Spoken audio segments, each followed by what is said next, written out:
एक बार गोपियाँ बड़े प्रेम से कृष्ण से बोली, हे नंदलाल, हमें अगस्त ऋषि को भोग लगवाने जाना है, लेकिन मार्ग में यमुना मैया है, हम पार कैसे जाएं? कन्हैया मुस्कुराए और बोले, जब यमुना के पास जाओ तो कहना, यदि कृष्ण ब्रह्मचारी है तो हमें मार्ग मिले। गोपियाँ खिलखिला उठी, पूरे दिन ये कृष्ण हमारे साथ मटकी फोड़ते हैं, हमारे वस्त्र चुराते हैं और कहते हैं ब्रह्मचारी हैं। फिर भी भक्ति तो सरल हृदय है। गोपियाँ यमुना के पास पहुंची और कहा, और चमत्कार, यमुना दो भागों में बट गई और मार्ग देने लगी।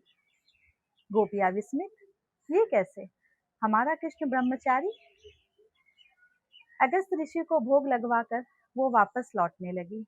अब अगस्त ऋषि बोले, यमुना के पास जाओ तो कहना, यदि ऋषि अगस्त निराहार हैं तो हमें मार्ग मिले।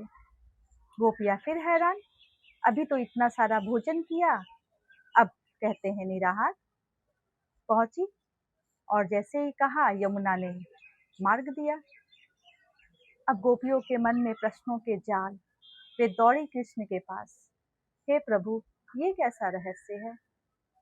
कृष्ण मुस्कुराए और बोले, मुझे तुम्हारी देह से कोई सरोकार नहीं, मुझे तो तुम्हारे प्रेम से सरोकार है। मैं तो पूर्णतः वासना रहित हूँ, मैं तो निर्मोही हूँ। यमुना ने सत्य को पहचाना, इसलिए मार्ग दिया। और अगस्त ऋषि के बारे में बोले, अगस्त ऋषि आज जन्म उपवासी है, क्योंकि जब वो भोजन करते हैं तो मैं खा रहा हूँ की भावना से नहीं करते। वो पहले मुझे भोग लगाते हैं और फिर मुझे ही उस स्वाद में अनुभव करते हैं। उनकी चेतना मुझ में स्थित है, भोजन में नहीं। इसलिए ऋषि अगस्त आजन्म उपवासी हैं।